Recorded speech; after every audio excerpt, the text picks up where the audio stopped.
Assalamualaikum warahmatullahi wabarakatuh. Perkenalkan, nama saya Nadia Lutfi Putri Krisna. Saya dengan NIM 224139 dari kelas AKC 24, kelas weekend. Di sini saya ingin menjawab pertanyaan untuk tugas UAS non-tes mata kuliah penganggaran. Di soal pertama, apa perbedaan antara SG&A dengan biaya produksi? Lalu mengapa keduanya harus dipisahkan dalam laporan keuangan?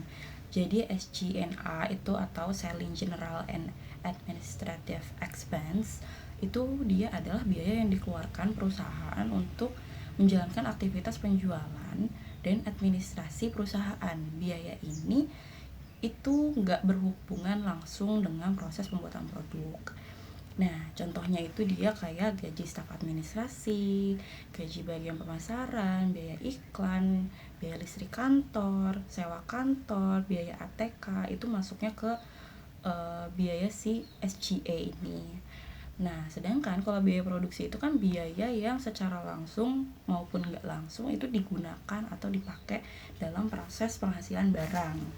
Nah, perbedaannya kalau SGA ini dia sama sekali nggak berhubungan langsung dengan proses produksi. Terus dia juga dicatat sebagai beban operasional.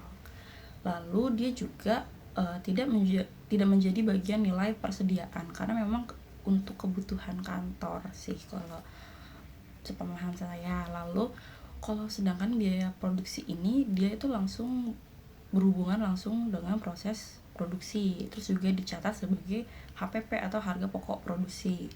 Dan ini dia masuk kategori menjadi bagian nilai persediaan. Dan kenapa harus dipisah? Itu supaya perhitungan HPP itu lebih akurat.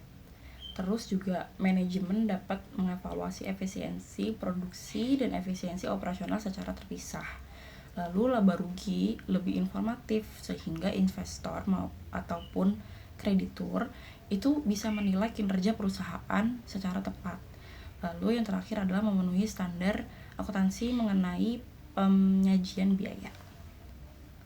Lalu selanjutnya nomor 2 itu bagaimana manajemen bisa menjamin bahwa anggaran laba rugi yang dibuat tetap objektif, valid dan tidak dimanipulasi demi menunjukkan kinerja yang bagus saja. Jawabannya itu adalah supaya anggaran laba rugi ini bersifat objektif dan enggak manipulatif. Jadi manajemen perusahaan itu harus menyusun anggaran berdasarkan data dan kondisi aktual atau nyatanya perusahaan gitu.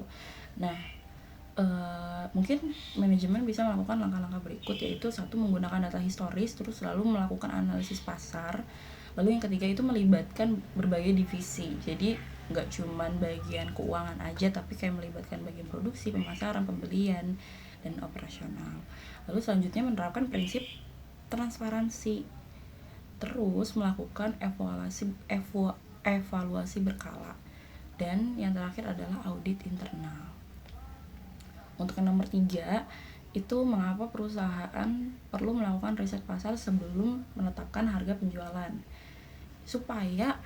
Karena riset pasar ini diperlukan oleh perusahaan supaya mengetahui kondisi pasar secara aktual atau nyata sebelum ngasih target penjualan. Terus juga dengan melakukan riset pasar ini kita itu tahu kebutuhan konsumen tuh apa, daya beli masyarakat tuh seperti apa, tren produk saat ini seperti apa.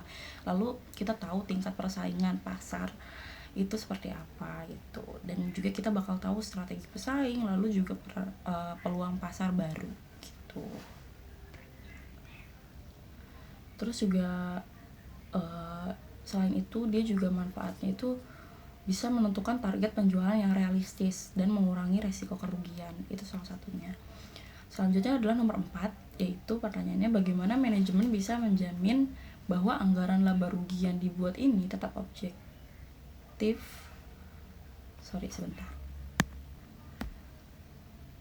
Tetap objektif, valid dan tidak dimanipulasi demi menunjukkan kinerja yang bagus. Pertanyaan sebetulnya yang nomor 2 itu kan langkah-langkah ya. Jadi ini bagaimana cara bisa menjamin bahwa anggaran laba rugi yang dibuat itu tetap objektif, valid, dan tidak dimanipulasi demi menunjukkan kinerja yang bagus saja. Untuk Bu Neng Asia, jika memang ada kesalahan mohon dikoreksi. Jadi di sini mungkin saya tambahkan, jadi mungkin di bagian GIS, good corporate governance-nya itu mungkin harus menjunjung prinsip transparansi, akuntabilitas, responsibilitas, independensi, dan kewajaran. Lalu selanjutnya yaitu pemisahan tugas, sehingga penyusunan anggaran itu dia pihak yang menyetujui dan pihak yang mengevaluasi itu harus berbeda. Jadi biar bisa sinkronisasi begitu. Lalu pengawasan oleh manajemen puncak atau dewan komisaris untuk menilai kewajaran anggaran. Lalu yang keempat itu audit internal dan eksternal guna memastikan angka-angka yang disusun itu sesuai dengan kondisi sebenarnya atau kondisi aktual. Lalu yang kelima itu adalah menggunakan indikator kinerja atau KPI yang tidak hanya berfokus pada laba aja, tapi juga kualitas produk, kepuasan pelanggan, efisiensi, dan pertumbuhan perusahaan itu juga harus diperhatikan gitu. Lalu selanjutnya yang nomor 5 itu pertanyaannya, mengapa BOP tidak dapat dibebankan langsung ke produk seperti bahan baku? Jawabannya itu karena BOP ini gak bisa dibebankan langsung kepada satu produk, karena biaya tersebut itu digunakan secara bersama-sama untuk menghasilkan banyak produk sekaligus, namanya kan biaya overhead pabrik. Nah itu udah mencakup keseluruhan gitu. Jadi biaya BOP itu kayak listrik pabrik, penyusutan mesin, biaya gaji mandor, biaya perawatan mesin, asuransi pabrik, itu dia udah masuk ke BOP. Jadi berbeda sama bahan baku yang jumlah penggunaannya itu bisa diketahui secara pasti setiap produknya. Misal mau bikin produk A berapa, produk B berapa itu. Nah, penggunaan BOP ini gak bisa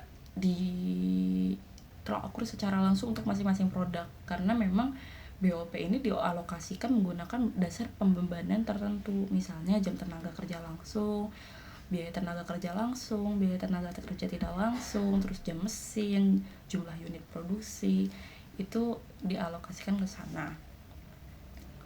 Jadi kenapa nggak bisa dibebankan langsung? Itu karena sifatnya itu nggak langsung atau indirect cost. Itu juga dilakukan bersama-sama oleh berbagai produk, jadi nggak bisa fokus ke satu produk doang. Terus dia juga itu nggak bisa ditelusuri secara akurat untuk satu produk tertentu, seperti yang aku bilang tadi kan nggak bisa ya cuman buat satu produk itu doang, karena memang BOP ini sudah keseluruhan dalam pembuatan satu perusahaan begitu. Cukup sekian jawaban dari saya, kurang lebihnya mohon maaf. Terima kasih.